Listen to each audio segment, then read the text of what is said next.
Good afternoon, class. So today is 4th of March and we will have to cover the current affairs of today.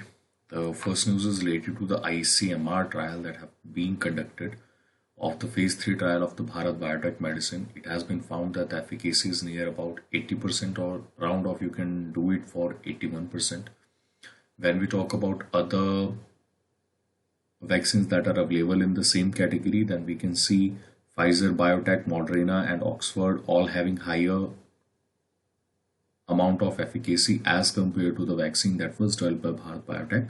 Now, antibody level that lifts from the second dose within the 14 days, and there are multiple dates that are fixated.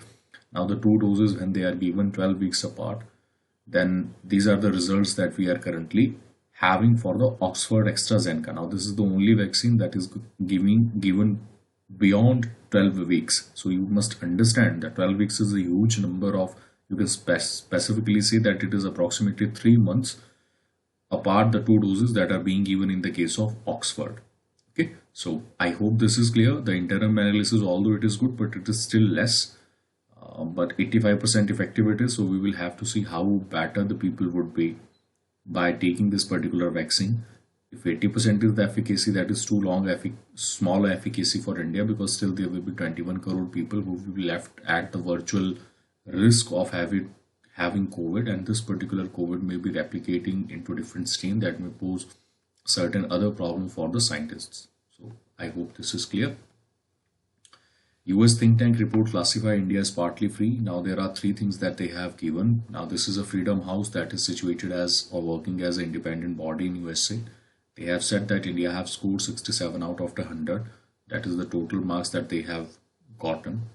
Now they have termed it basically the role of the government in which the Prime Minister and the state allies are basically systematically cracking down all the critics that are present in the different states.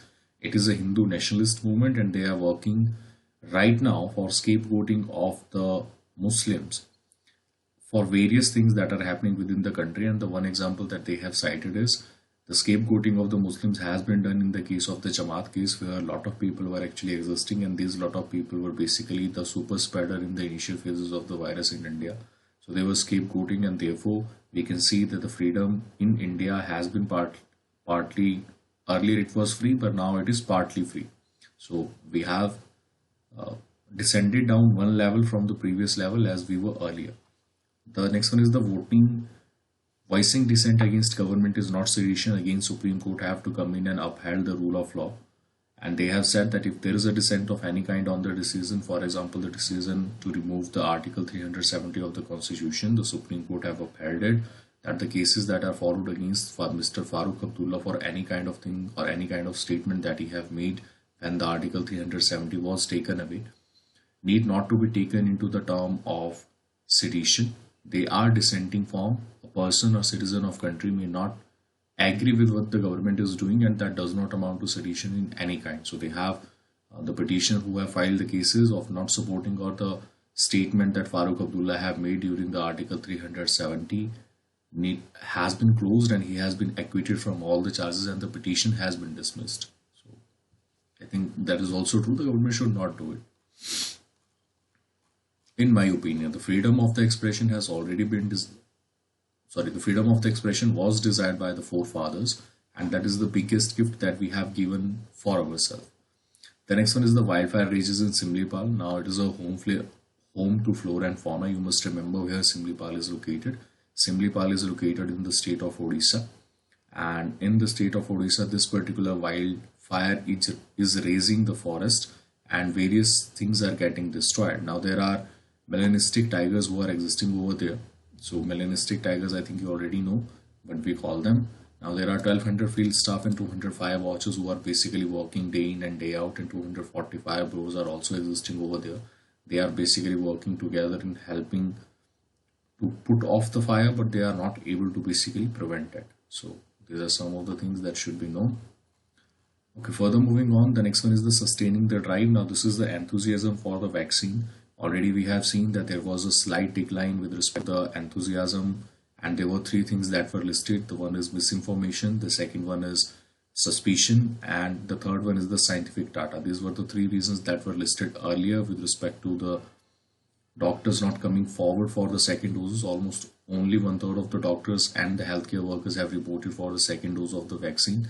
Now, in pursuance to that, as the government opened on 1st of March the vaccine drive to all the people which are above 60 years of age or which are above 45 years of age with comorbidities, the Prime Minister of the country, the constitutional occupants, and the ministers have come forward for ensuring a type of a faith and trust in the people that these vaccines are safe and they needed to be administered for a better economic growth, for a better health outcome, and also to keep vulnerable away from the risk of being getting infected with this particular COVID virus, and also providing a type of a resilient faculty among all the population of the state.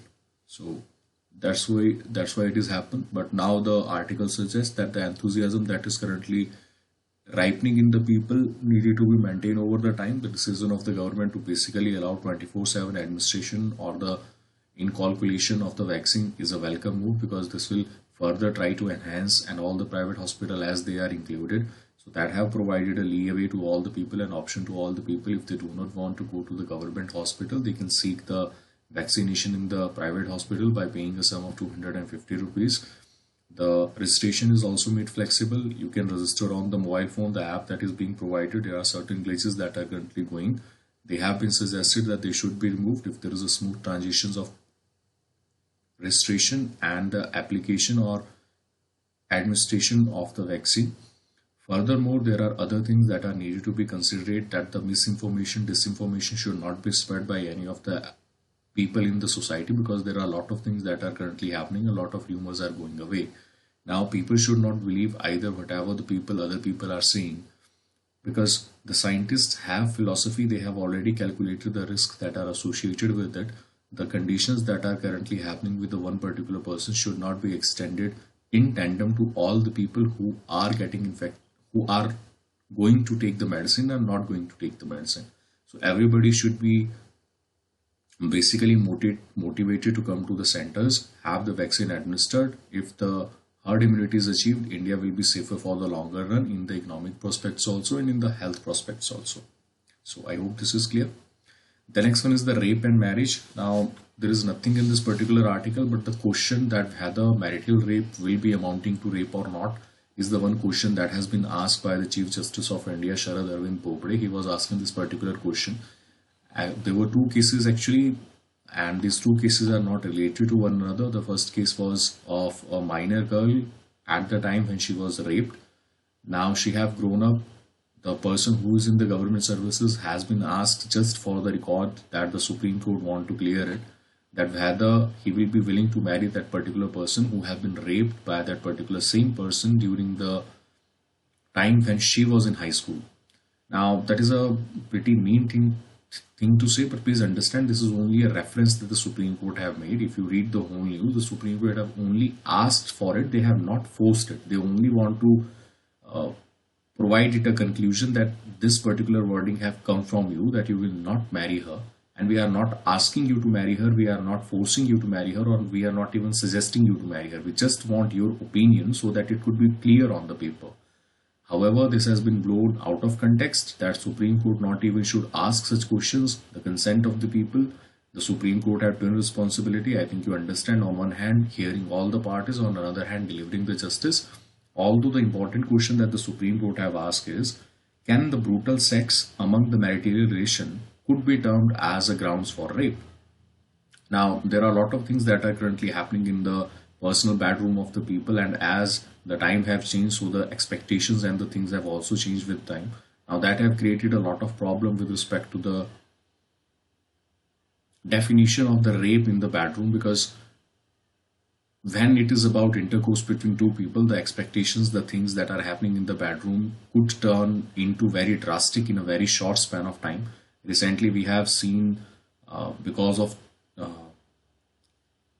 certain strap that was basically revolve around, I think, of a girl or of a boy, I do not remember correctly, but that boy or that girl, the oxygen supply was cut off because something was wrapped around the throat, and he died while having intercourse with the other person. So will that be amounting to rape or not? Because the families can file the cases against or cases of rape against that particular individual, but it is their consent that have given. The person who have gone, how will he be able to tell that whether it was consented or whether it was not consented? So these are some of the aspects that we have to look for. Now, in that particular part, although the stated position is that when we talk about marriage, the marriage is all about trust, respect, love, and consent. If the consent is nowhere involved in any type of activity that is existing over there, then it is usually amounting to rape. Now, blaming the victim for the rape is basically a type of a patriarchal mindset, and this is definitely true, should not be happening. If the victim is existing, then the victim should be treated as a part of a victim. There is misogyny that is currently happening. A lot of people are basically talking ill about the woman, that she should not go at night, she should not do at night. This should not be happening. It is, as a society, our responsibility to bring this particular behavior and ethics and morals of the society to take such to level that every woman should feel safe when they are in our community or in the locality. So these are some of the issues that we need to basically focus upon. And then there is GS Verma committee that was set. Now, in the GS Verma committee, GS Verma had a committee that talked about the rape issue. It was constructed after the 2011 Nirbhaya gang rape case, and for making the rape law more stringent. So GS Verma committee was constructed. The GS Verma committee have basically recommended that any relationship between any two individuals cannot be a justification for the amount of rape, whether they are in committed relationship, girlfriend, boyfriend, or in living relationship, or even in married relationship. If the consent is not involved of the girl or a man, then it will definitely amount to rape. So I hope this is clear, but the problem arises when the application of the law is not happening at the real time, because there are a lot of men who may complain about rape, but the society is not basically ready to accept that men can also get raped by certain women, or they can also be get tortured by certain women in the marital relationships. So these are some of the things that are needed to be provided. If the law is gender neutral, I think it will definitely suffice. We have come forward from the fighting of the feminists for equal pay, for getting out of home, for voting rights, to a stage where every field the women are allowed to work in. Of course, there are some restrictions, but these reasonable restrictions are only put for the welfare of the woman and not provide any type of discrimination against the woman. So the discrimination is altogether removed. Now, we should also treat, I think, the other gender equally in the same context, that if there is any wrongdoings that are being committed against them, they should also be able, or the society should also be able to hear their concerns and hear their voices. I hope this is clear. Okay, next one is the article written by Sonia Gandhi. She is the current acting president of the Congress. So probably you can guess that nothing good is written about the government, but she have commented one line on every topic that are currently dealing the government. She starts with the demonetization and the wrongly formulated GST, in which she quotes Manmohan Singh, which have said that approximately 2% of the GDP will be lost, and that happened over time. And when we talk about the excise duty, the petroleum prices are declining. She have said that the petroleum prices have increased the coffers or increased the value of the government. The petrol prices were decreasing, but the common consumer were not extended the prices or the petrol prices or the benefit of the petrol prices, and the government reaping the major benefits from out of it to financing and funding the major activities of the government. After that, she talks about the tax benefits that were allocated to the company. The basically amount of revenue foregone about 1.45 lakh crore, and the revenue was increased on the people.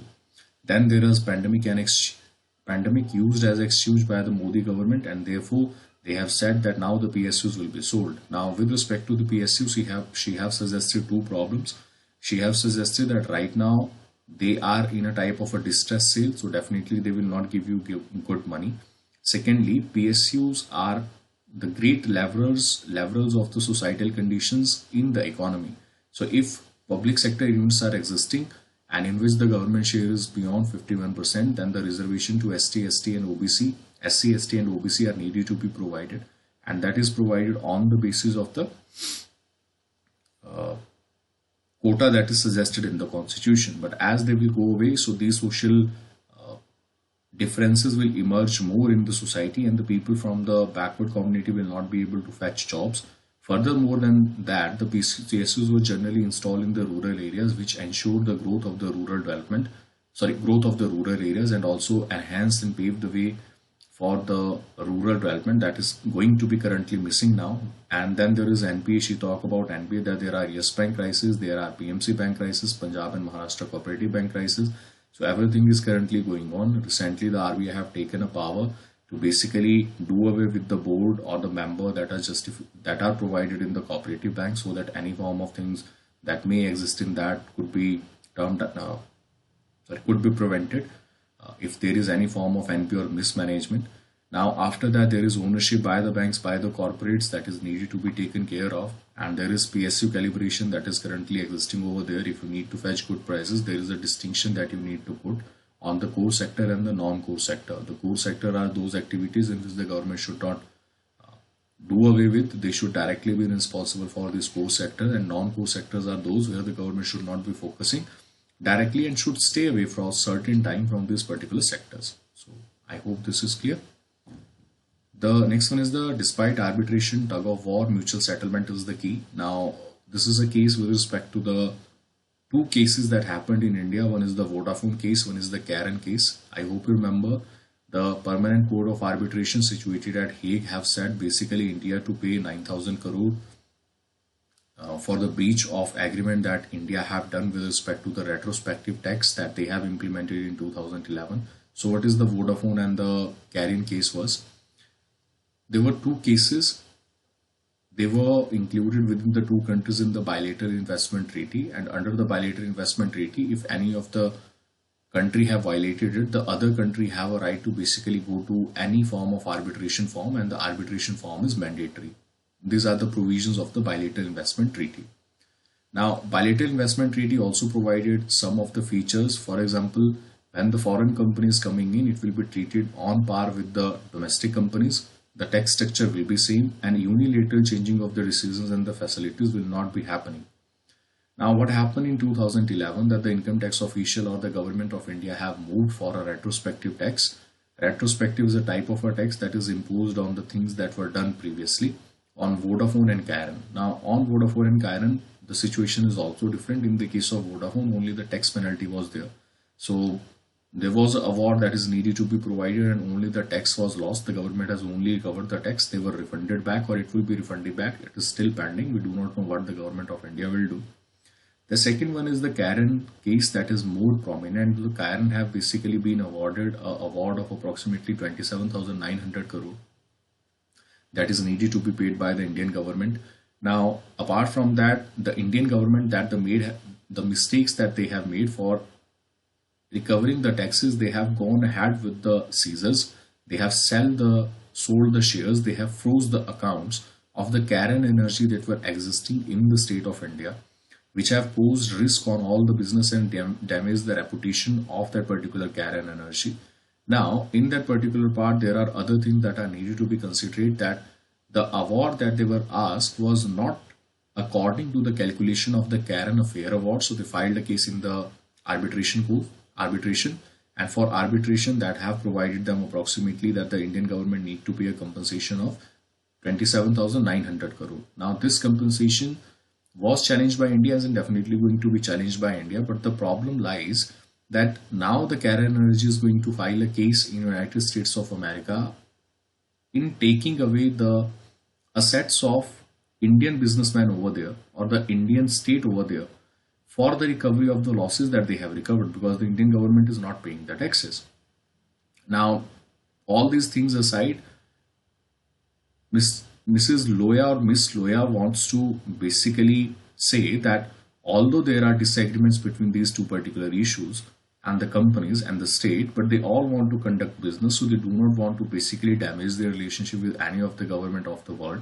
They want to increase their business, and as they want to increase their business, the only way forward is the cooperation with the sitting government, and back channel must be open. Therefore, the Karen Energy talked with the secretary, I think Commerce Secretary, or I don't know which secretary talked with the Karen Energy, but one of secretary has in talks in direct contact with the Karen Energy, and they have said that they are trying to find a solution, and amicable solution could be that 50% of the taxation of the principal amount needed to be paid, and rest could be waived off. So these are some of the issues that we can talk about and we can bring them in. But then again, we will have to look for what their response would be.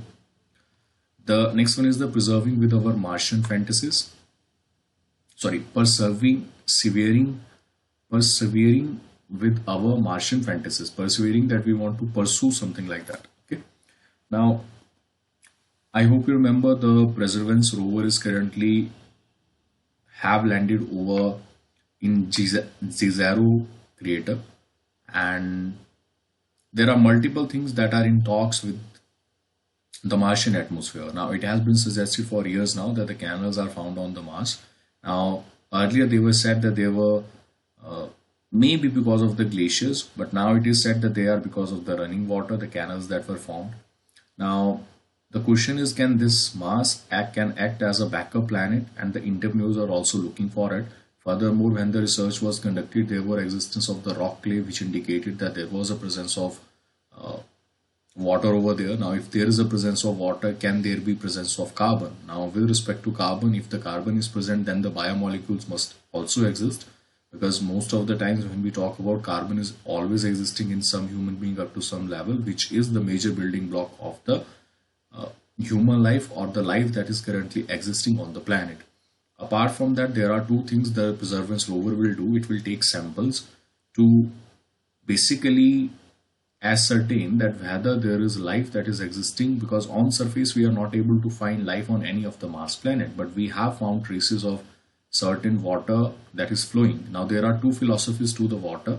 The temperature on the Mars is not very high that it could generate rain. Now, the other philosophy that we believe is that the poles were one at a point of time were having a lot of ice which melted and which created a lot of water to flow that created the canals. Now, these are the things that we must understand. Now, apart from that, there are two type of lives, the life on the surface and the life in the subsurface. Now, if there is water that was once present, then there should be life that should exist in the subsurface. Now, the problem is whether we will be able to basically present it. As we see the surface of the Mars, they are currently containing rusty or the red soil or the iron oxide rich soil.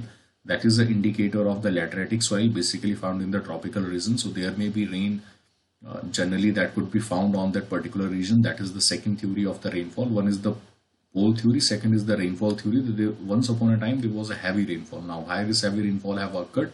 Right now, maybe the temperature of the Mars is subsidized or the atmosphere have run away. We do not know uh, what is the exact condition over there. Whether over the time we will be able to basically build Mars into a further colony. But if there is an existence of the wildlife, will we leave it to certain other uh, life to develop, or we will colonize it?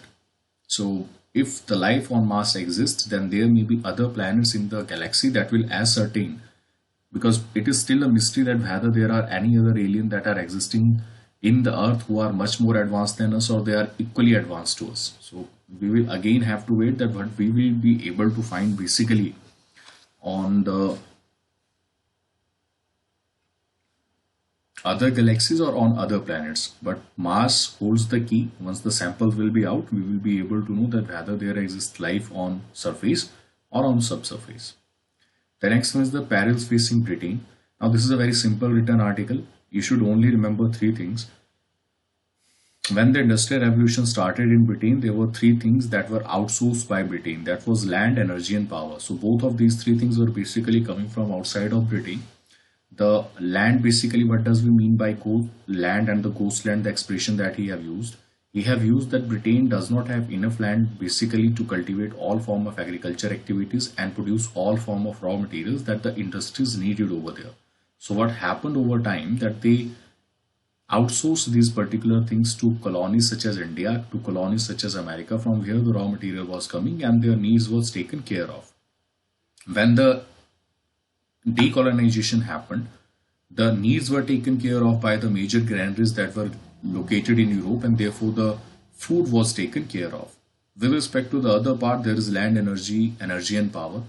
In the case of energy, the coal was present over there, so they were basically able to meet the major part of their energy from the coal that they have produced, the power that is needed. over the time, as the world is focusing towards the solar energy, so they have also gotten on board in which the electricity supply for the first time in 2019 have exceeded by in comparison to the non-fossil fuel supply. So the energy that they receive from the renewable is exceeding to the energy that they have received from the fossil fuel. So that is a good way forward that they have adopted to. Now, furthermore, they have said that right now, as they have exited from European Union, so they have signed a provisional deal with the European Union, which they might think that that's going to benefit it, but there are no availability of the land that is available to the country of UK now. And there are other things that are also creating shortfalls, for example, with respect to the realization of the energy, with respect to the transportation of the energy. So how they will be able to balance it and how they will be basically surmount the past, that is the one thing that is needed to be seen after the exit from the Brexit. Okay, तो इस बात को ध्यान रखिएगा. Sorry, from the European Union, not the Brexit. The next one is the climate and the consciousness. So when our consciousness will rise, this is the only thing that have talked here. Now in the Uttarakhand and the Texas cold snap, these are the two things that are needed to be understood. In the Uttarakhand flood, we have already known that India have been suffering the bad things of climate change very furiously now. According to the HSP report, India ranks among top 67 climate risk countries. According to the German Watch, India is the fifth in the climate risks that are going to occur. Now, switch to renewable energy is the only possible alternative that is available to us, and the adaptation is the only thing that we can look for. When talk about the world, India is the third largest emitter along with other countries such as USA and China. US is the largest and China is the second largest and India is the third largest. But please understand the per capita emission in India is very low because we have a huge population. So definitely as a country, our largest emission will seem very big. Now, apart from that, there are carbon neutrality, or you can say emission neutrality, that certain countries have basically said that they will be achieving. So China have said it by 2060, Japan and South Korea have said it by 2050. Now they have declared their targets and they have asked that this is what they will do. But these targets are needed to be upfronted and revised to the nearby years, because the next 30 years cannot be looked after from the sidelines, that it will create major difference in the environment will, or the climate will itself the climate will correct itself. That is not going to happen. If we have to work, then these particular targets needed to be revised upwards and they needed to be completed before everything that happens or the damages happens within the nations. Okay, तो इस बात को ध्यान रखिएगा. Further moving on, the next one is the field trial for the census NPR will be beginning soon. Now in the case of census, there are two type of things that they are collecting. One is the house listing and another one is the house census. The field trials will be taken by the apps. This we are talking about census. And LPG, radio transmitter, television, laptop, mobile, these are some of the things they will be asking. In the case of NPR, there is the questions are not yet final, but it will have electronic database that is already existing of 190 crore people, which is collected on the basis of 14 parameters. And there is a talk right now that there will be other parameters that will be included. For example, whether the father and mother were Indian citizens or not. These are the things that will be asked, and again we will have to wait what the NPR will throw at us, because the questions are still not out. Last year, I think you understand the CAA and NPA, they have been objected by a huge sort of people and asked basically the government to withdraw all the laws that are revolving around CAA and NPR. The next one is the linguistic barriers they had to go. Now, Prime Minister have said that the national education policy must focus on equitable and distributive allocations of the education among all sections of the people. The problem in the rural area is that they are generally well versed in the local dialects, but they are not able to compete with the languages which are alien to them. So therefore, the education policy needed to be implemented in the regional language, in the language that is currently spoken in India for the better understanding, and will also bring the innovative solution from the rural India.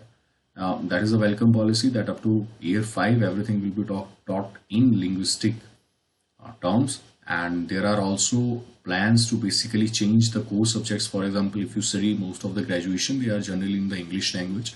So there is a part that may change them basically into uh, multilingual. For example, engineering can be taught on Hindi, but we will again have to wait, I think, approximately 15 to 20 years to bring in this change, because everything has to be translated and everything has to be provided. And even if in the regional languages is needed to be taught, then there is another translation that is waiting. And then there is also diversification between different people, that what will happen if there is a mismatch of understanding with respect to the concept of the physics. The only good thing that is happening with respect to science right now in India, that is the standardized thing that have happened, which is making economic consultancy with any of the universities a favorable into a favorable manner. Okay, so I hope this is clear.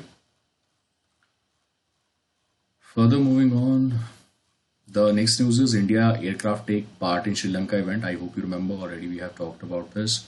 Next one is the India and the 17 countries face US anti-dumping tax. Now, this is a report that is given by the US Department of Commerce, and they have said that there are dumping of certain countries with respect to certain products in the state of USA. There are need to be countervailing duties that are needed to be implemented, and these countervailing duties will basically balance the unfair trade practices that certain countries are using. So this is what they have said, and India is also on that list. The next one is Sensex climbs 2.3, buoyed by the global rally and upbeat the macro data. So as the growth is happening, so Sensex is also increasing. The growth of the companies and the growth of the value of the companies is also increasing. That is all you need to understand from here. What is Sensex, we will talk about in the later classes, but for now you just understand that this is the only thing we are currently focusing now. Okay. I hope this is clear.